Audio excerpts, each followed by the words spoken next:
We're live. All right. This is our 17th Crypto Mining Tools podcast. And we have your co-host, Ethan. Hi, everybody. And I'm your host, Scott Offord. And today we have our guest, Marshall Holbrook. And we're talking about something really interesting today. It's about Bitcoin, but it's also about power and gas and all that fun stuff. So, Marshall, why don't you just tell us a little bit about yourself and why do you think we're talking today? Well, I've been in the oil and gas industry for almost 21 years now, 2 decades. That kind of ages me a little bit, tells you how old I am. Got out of college, moved up here to Kentucky, started natural gas, buying up assets, doing the traditional running compressors, selling to the utilities. So I always felt like I wanted to do something else besides just sell my gas to the utilities. I wanted to actually do something with the product to make more money because when I first got into it, natural gas was real low. In 2009, it shot up. Everybody was happy. Everybody was good. Then after a couple of years, it went back down, and here we are now at $1.80 gas. So I guess we're here to talk about what crypto and the technology at hand today can do for natural gas producers. Yeah, I'm excited. Tell us about that. What I do, how I got into it was I used to run electric generators to run some of my pumps. Here in Kentucky, there's a lot of gas fields that only do 20, 30, 50 MCF a day. I'll have 5, 6, 10 wells all doing 4 or 5 MCF a day. Now, what is an MCF just for our an MCF is 1,000 cubic feet of gas. So okay. one MCF is 1,000 cubic feet of gas with a BTU of 1,000. So, so that's how you measure the gas. If you sell your gas to the pipeline, they pay you per MCF, and then they will probably give you a BTU adjustment. So they actually pay you a little premium if you have higher than 1,000 BTU gas. So if you got like 1,200. All right. It appears, folks, that we've lost Marshall here, or he's lost his data connection. Hopefully, we can get him back here soon.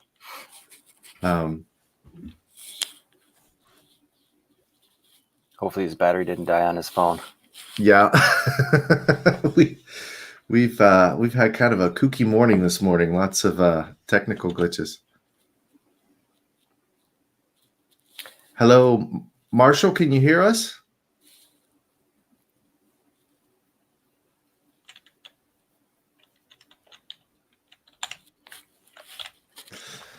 All right. Yeah. Well, I'm excited to learn about oil and gas and Bitcoin. And I had no idea that MCF is the standard, and it's kind of twofold of 2 measurements. One of, the volume, 1,000 cubic feet, but also of the energy potential, or 1,000 BTUs in there. So I thought that was, really interesting. Okay, are you back with us, Marshall? Yeah, man. I don't know what happened. My internet never went out. It just started streaming, doing little circles. Yeah, sorry about that. No problem. No worries. Well, we're back, and we're really excited to hear about your MCF or whatever you were calling it. Yeah, so 1,000 MCF. If you sell it to the pipeline, they'll pay you for 1,000 BTU gas and 1,000 cubic feet of gas. If you have higher BTU, they'll give you a little bit of a premium. Pretty much, if you have 1,200 BTU gas, they will give you 1.2 MCF for your gas. Got it. So it just pretty much that's the explanation for selling your gas. And what I started doing was I would generate electricity to run my natural gas pumps. So I had electric motors. I had very large generators because most of my compressors had like 25, 30, 50 horsepower motors on them. So I would have to have a pretty big generator to get that thing to start up. Oh, yeah. And so when the gas price got down, I was thinking, man, maybe I should sell my electricity to the electric company. So I checked on that. They didn't want to pay me anything for it, a couple cents a kilowatt.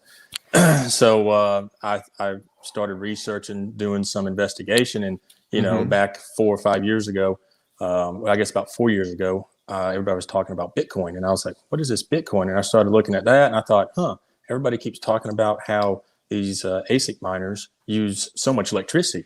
I said, wow, I got tons of electricity sitting right. that after my pumps get running, I got lots of electricity that I could, my generator's running at 20-30% after the pump gets started up. I said, I'll go buy a couple of these little ASIC computers and stick them out there and see what they do. So I ran an internet line out there to one of my compressor stations. Long story short, next thing I know, I got like 200 miners, ASIC miners running. And I started turning off my natural gas pumps and I started just strictly crypto mining. So then I started building out the rest of my gas fields that I have. And then a couple of my buddies that are around here said, hey, you want to help me? So then I started helping them. And one thing led to another, got megawatts of power that I'm running ASICs now and not selling any gas to the utilities. So how long was that before you ran that internet line and you got a few ASIC miners running? And that, how long did it take you to get from that to about 200 miners? It took me about a year, I guess. I built out one of my control rooms that I had, and I just put a shelf in there with some ASICs and, drilled a hole through the wall and put 10 ASIC miners, on the shelf. Then I actually went from there and actually, built a building that would hold, 50 miners. And then next thing I know, I built a bigger building that would hold, 150, 200 miners. And then I actually built a second building to hold another 200 miners. And then I went to one of my other ends of my gas field and I started putting in, it's my system, I call it. It's pretty much just a building, that has inlet fans, outlet fans, filters, and all the plugs. But so it took me about a year to really fine tune my design, like anybody, trial and error. So here I am now. I got lots of ASIC miners.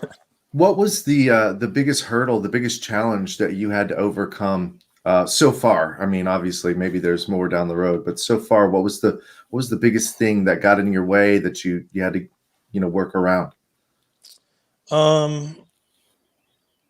The biggest thing, I guess, getting the design of the actual building, where I would get on and research, watch other people what they did on YouTube or whatever, and a lot of these guys talk about the heat and they want to get it out of the building, and some guys use pipes to put on the end of the miner and all that stuff. Some of the heat problems, I guess, was my issue of building the building out and getting the clean air getting in and getting it through the miner and getting it back out. Pretty much my design now, it's kind of like everybody else that you just, as long as you got enough airflow coming in and going back out, you can keep the miner cool at 90 degrees outside.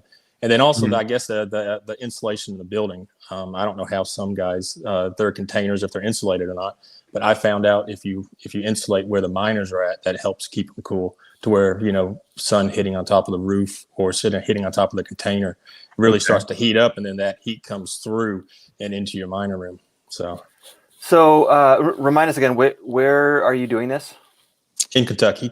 Kentucky. Yeah, okay. Here in Kentucky. And so for the most part, you're really dealing with heat, not necessarily cold like some other places. Say that again. Like there's some places where it's in North Dakota they're constantly dealing with cold weather, extreme cold. Yeah, here in Kentucky, the climate, it gets 90 degrees during the summer. Yeah. And as far as the heat with the ASICs, I haven't had a real big issue once I got my right fan inlet size or air inlet side. But as far as cold weather, it does get down to 20 degrees at night here. I haven't had any issues with the miners not liking the cold weather. I do have a recirculation system that, if it keeps the room around, 50 degrees. Yeah. Well, So, well, I go just ahead. wanted to ask this question. For you, was there? I know naturally you were originally, just getting the oil and the gas from your resources. So, did you buy like generators to generate this electricity, or did you upgrade the generators? Like, tell me, how your capital expense story happened.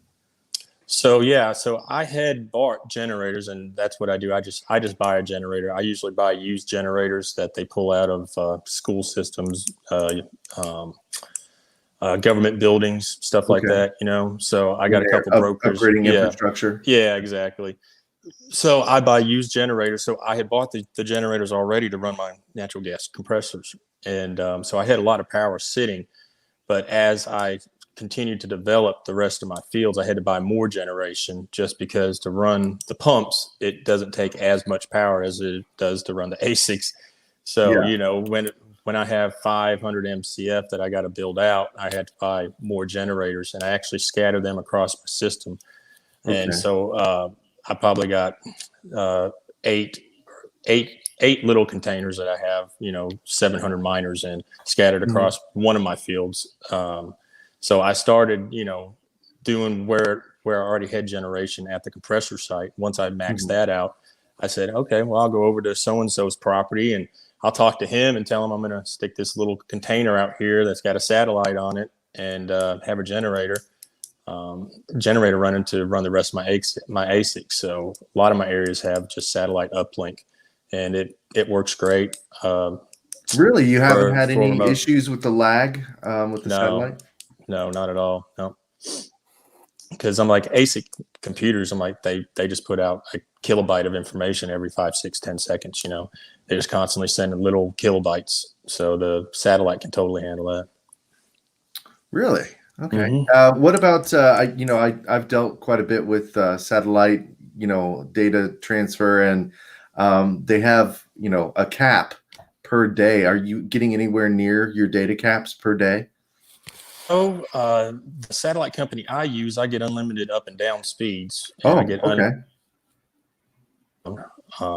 I do have a cell phone modem in one spot that actually shows me what I use, and usually I use anywhere from 7 to 10 gigabytes a month if I'm running about 120, 150 miners. Okay. So that's somebody I think my cell phone package is like 50 gigabytes. I think. So, yeah. So I don't even come close to that. I think my daughter uses more. Yeah, she probably uses more in one day. More gigabytes in a day. Yeah, exactly. Yeah. On my cell phone plan, she probably uses 50 gigabytes in a month. So my ASICs are actually cheaper than my daughter. So can you take us back again to the generator topic? I've seen some discussion in that Telegram group called Oil, Gas, and Bitcoin on Telegram. And, we're seeing generators in the size of 1 megawatt or 35 megawatt, whatever it is, like some of these things are huge. Sure. But it sounds like you're just kind of using whatever you can, whatever's cheap or available. So what does that look like? How many megawatts are your generators? Well, the generators I usually use are anywhere from 100 to 200 kilowatts is what they are.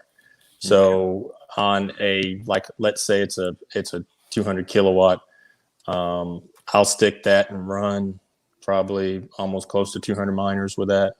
So, yeah. But I just get lots of them. I have like 30 generators, 40 generators. And, but I got them scattered over 5 different fields, gas fields. And that's what down here in Kentucky, a lot of the gas fields, the average well in the state of Kentucky probably only produces 7 to 10 MCF a day is all the well produces. Where, you get up into Pennsylvania and Texas, you got 300, 400, 500 MCF a day coming out of a well, maybe 1 million, maybe 1,000 MCF coming out of a well. Yeah. And, but I'm like, even those wells eventually, they decline every year flush production, they might have 1,000 MCF a day to start with, and then after a year they might be down to 500 MCF, and then the well eventually probably levels out a couple hundred MCF a day. It just depends on the well. But as far as the generators, I just kind of pick up what's available. I always try to stay at least above 100 kilowatt generator, just because if you get below that, you just get so many of them. But I do have one little gas field that only does like 10, 15 MCF a day. There's two wells over there, and I run a 60 kilowatt. So I pretty much build out the generator for the amount of gas that I got. Okay. So that's what I think some of those guys on that oil and gas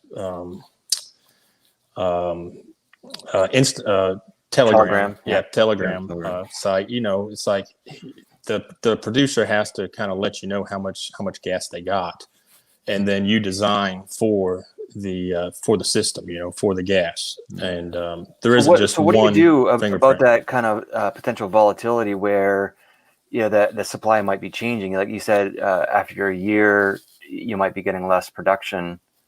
Well, I think that's where, like, what I do is I usually try to put in multiple generators. I always like multiple generators just because if one goes down, I still got two more running. So my uptime, if a generator throws a belt, alternator goes out, whatever, how long is it going to take that person to get out there and fix it? But I still have two running. So I always size to where, like, if I'm going to build out 500 MCF, I'll probably do a couple 200 or 150 kilowatt generators and get 4 of them and build them out like that, instead of just getting one big one. Because if the gas does start to drop off, what do? You have to go get a smaller generator. So where if the gas drops off, you just take one of the generators, move it someplace else, move your container someplace else. And that's what I always have: multiple buildings, and I have multiple breaker boxes in each building, to where, if I have to move a generator out, I just unhook one of the wires from one of the breaker boxes and take the generator away. Okay. Well, that's interesting. Let's get back to that topic in a little bit here, but why don't you tell us a little bit about NovaBlock, Ethan? Yeah, I'd like to give a big shout out to our sponsor, NovaBlock. NovaBlock is new to the mining pool scene, but in the short time that they've been in the industry, I think they started out last summer, they've now become one of the top 15 pools in the world. And they believe that as mining is shifting away from China into North America, that they want to be a leader in providing not only just information for their customers, but also transparency in what they're doing, which is kind of a big problem with a lot of the pools that we're dealing with, is that we don't have the transparency that NovaBlock is offering. And now Scott's going to tell you guys how to get a good deal from them. Yeah, absolutely. So when you're on their website, in the top right-hand corner, click the sign up button and just make sure that you enter the invitation code offered 18. So that's OFFORD 18. And that will give you a permanent reduction in your mining fees down to 1.8%. So definitely give novablock.com a try. We like them when we know a few other people that are using them right now. One of our colleagues actually just went over to them and put a significant amount of hash power over there that they're starting to move over. And they're very impressed. One of the things that they like the most is the fact that they are right now, I believe this week, integrating 2FA, so two-factor authentication, in their login process. So that was a concern of his. Yeah, and they were able to actually integrate that for him, because it was a concern, and they knew that, hey, it's maybe a barrier to entry for some people, and they were able to reply quickly about that.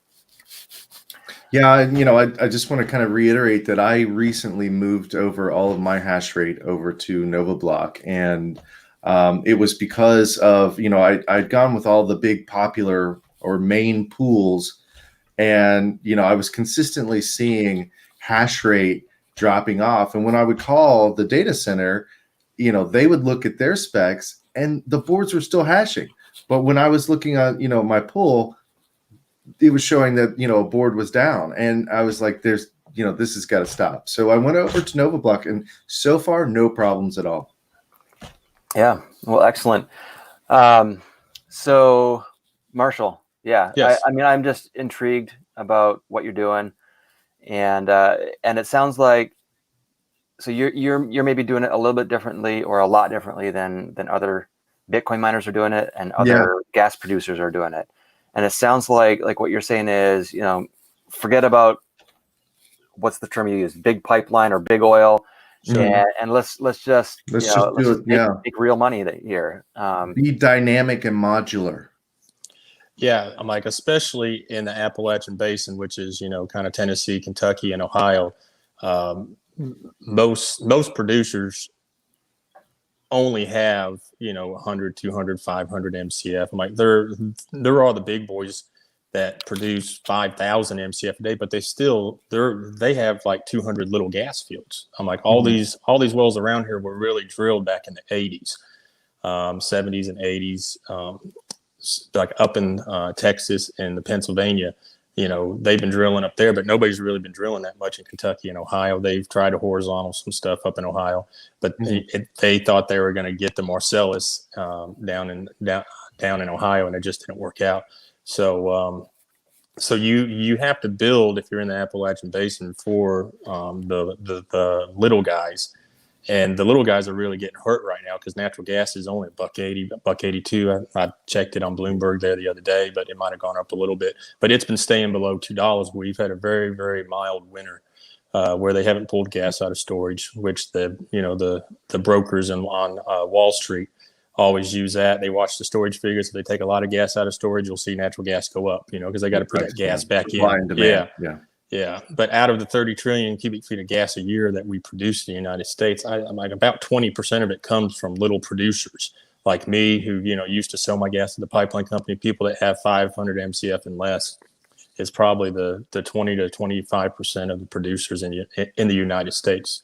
And they're just getting killed right now. And I just wanted to get this out and let other people know that if they're a little producer, there's technology out there that can help them and get them more dollars, more money, more profit per MCF. If you do the math equation, off of crypto mining, generating electricity, I call it manufacturing crypto, because you're taking the raw product of natural gas, you generate electricity, and then you're spitting it into your AC computer, and it's popping out the currency, whichever currency you're mining. If it's Bitcoin, if it's something else, if you're running script miners. But like equivalent, if you run an S9, you can get almost $6-7 per MCF, where they're only getting $1.80. Oh dear, we lost him again. Oh, he's back. All right, Marshall, did you lose me? Oh man. Yeah, I have another question for you, Marshall. So talking previously to other people that are in this industry, they explained that there is good gas and there's bad gas and there's gas that needs to be treated. Do you have any of those situations in the fields that you're dealing with, and how do you handle gas treatment if it needs to be treated? Most of the gas here in Kentucky and in the Appalachian Basin in Ohio, it's all just dry gas. The BTU is 1,100, or some of it might be 1050. We don't have the rich gas like out in Texas. We do have a couple areas where if there's an oil field, you'll have some nitrogen problems with your gas. For some reason, down in the Knox Formation, there's some nitrogen that comes in with the gas. But other than that, it's basically just dry gas. So as far as making sure you get your dew point down, which you just dry the gas before you run it through any generators. And most of it, like the gas that I put into the pipeline, I don't process it. If I was running a compressor, I would just dry it, have to get the dew point down to 7 pounds per million cubic feet of gas. And like that's the same gas if you were to go to the utility and hook up a generator and want to run it, at the courthouse. It's my gas. It's in the pipeline, and there's no processing to it, and it burns just fine. So you have good gas. Got it. Good gas. Good dry gas. So one thing I'm interested in is, can you tell us a little bit about flaring? Do you deal with that a lot, or is it mostly in other places that are doing that? That's really out in Texas and out in the Dakotas is the flared gas. There's some people, I guess, in Kentucky, if they don't have a pipeline, they're going to flare the gas, because you have to flare the gas. The oil and gas move together. So you just can't pump the oil well. You have to produce the gas and the oil at the same time. Everything's got to come into the well bore and then come up out of the ground. So as far as the flaring, there is a huge problem out there in the Dakotas, and there's a big problem in Texas where they have to flare it. But I think the big oil guys don't think they have a problem, and they don't want to have a problem, and they just want to do business as usual, which is flare the gas. And I'm like, if you look at the numbers, they produce a lot of gas. They have plans to get that gas to upstream pipelines and midstream pipelines, and they do the best they can to get the gas to where they don't have to flare as much. But I'm like, most of their plans. Oh dear. Flaring problem. Okay. Can you hear me? Yep. Yeah, we got you. Hello? Yeah, We hear you. we hear you. You're good. Keep talking. Can you hear me? Yep. Yes. Yep.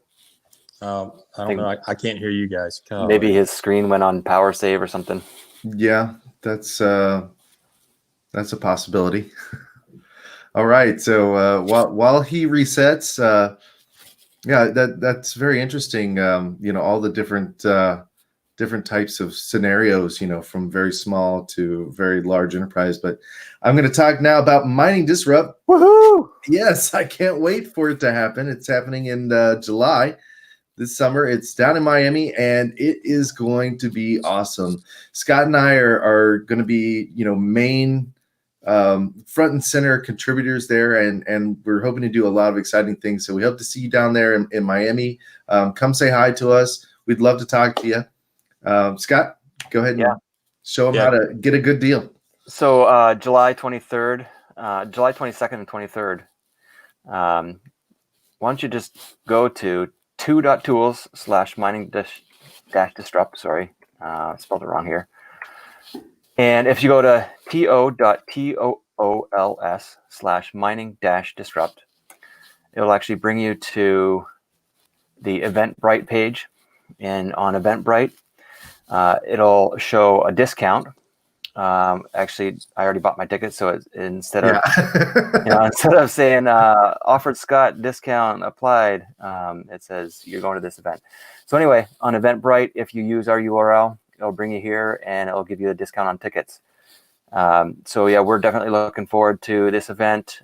It's by miners, for miners. Yes. And last year when we went, it was the first event, and it ran like they've been doing it for years. So this year it's going to be even bigger and better.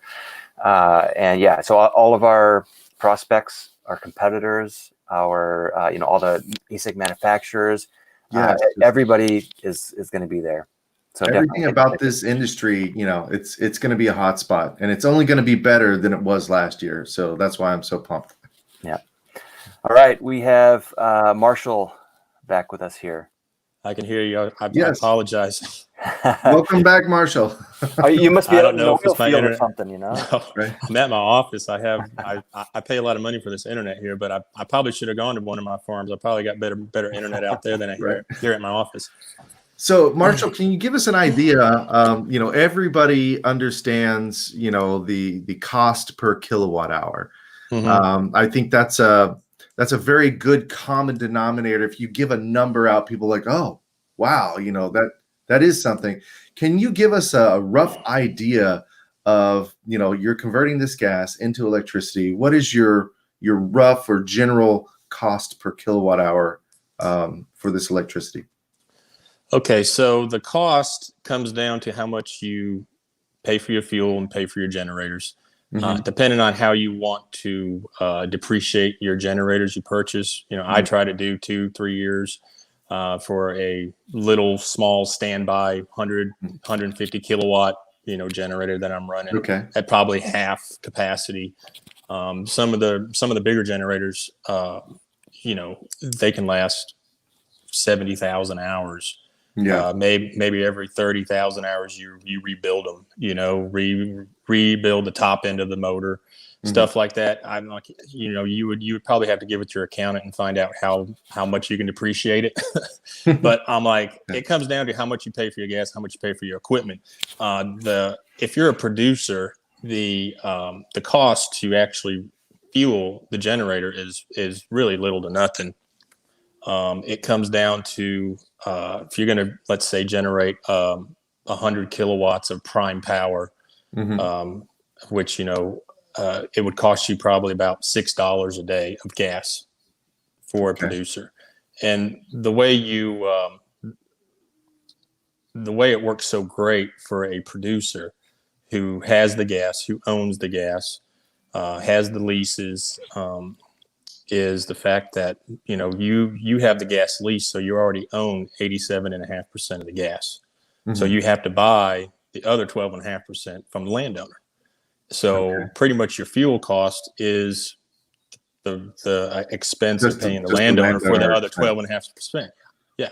So because you already own 87.5% of the gas because you've leased it, and that's your gas. So if at today's price of, let's say, $2, which it's probably lower than that, it takes about 24 to 30 MCF a day to run, let's say, 100 kilowatts of prime power. So 300 MCF. I mean, 30 MCF times $2 is $6. So that's what it costs you. So you can generate electricity, 100 kilowatts of electricity in a month's time would cost you $180 a month to generate 100 kilowatts. Wow. Yeah, then you got to throw in the price, how much you paid for that generator, depreciate it over some years. Yeah. So I always figure I can generate electricity for around a cent, maybe a cent and a half. Okay, so it's a very different world, really, from people who are not doing it on gas, because we're always talking about OPEX versus CAPEX, and the big struggle is, where do you draw that line? Because you can have electricity at 3 cents, but then you got to add your transformers, and you have build out costs and all that stuff. So it seems like it's a very different world that you guys are dealing with, because you have maybe land that you lease or own, you have generators instead of transformers. All that stuff is very different. Yeah, you're going to have a sunk cost of, you still got to operate the gas field. You have to pay your landowners. You have to, insure your pipeline. If it's an existing system and you're going to put it, where maybe your compressor station used to be.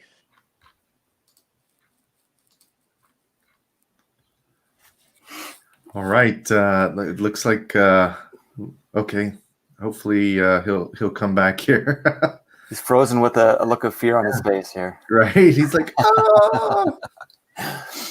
On the comments here, we have Jeremy Crisell. He says hello. And Jonathan Eisenberg gives a thumbs up. Hi, Jonathan. And so if anyone has any questions for Marshall, I'm surprised there are not any more comments or questions, but this is a very unique way. Everyone else we've talked to has been very they've taken a very large industrial approach, and this is kind of it's a very lean and nimble, just on the fly. As the resources change, you can really finely grain tune what you're doing or what you're producing. And I find it, very fascinating. Looks like Jeremy's saying something else here. Crypto Guy 20. Oh yeah, he's that's his username on. Is that his Telegram? His Telegram handle. Yeah. Yeah, folks. I don't know if Marshall is going to be able to make it back with us, but we would love to. Hear any questions if you guys have any questions, and if not, I think Scott and I are gonna have to give out Marshall's contact information to where I'll give everybody his private cell phone number. Right. We'll tell you where all his gas fields are. Hey, Marshall. Hey, sorry guys.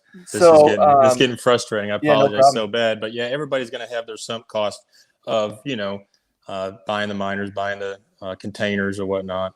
But really what it comes down to is the price that you can buy the generators for, and the price of the gas is little to nothing. Just because if you own 87.5%, it's way more economical than having to go buy it on the pipeline and pay 100% for $2 gas. Right. Sure. You got to pay 100% instead of just paying for 12.5.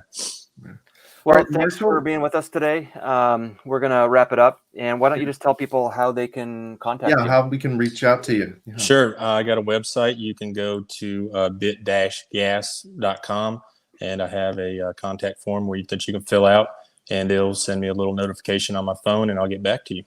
Or you can email me at bitgas@yahoo.com. Okay. All right. So you said your website was bit-gas.com. Yes. Awesome. Bit All right. Gas. I love the name, man. I love it. Yep. Okay, Marshall. Thanks for your time. Hey, thank you guys so much. We'll see you on Telegram. Thanks, All right, see you, Marshall. brother. Bye-bye.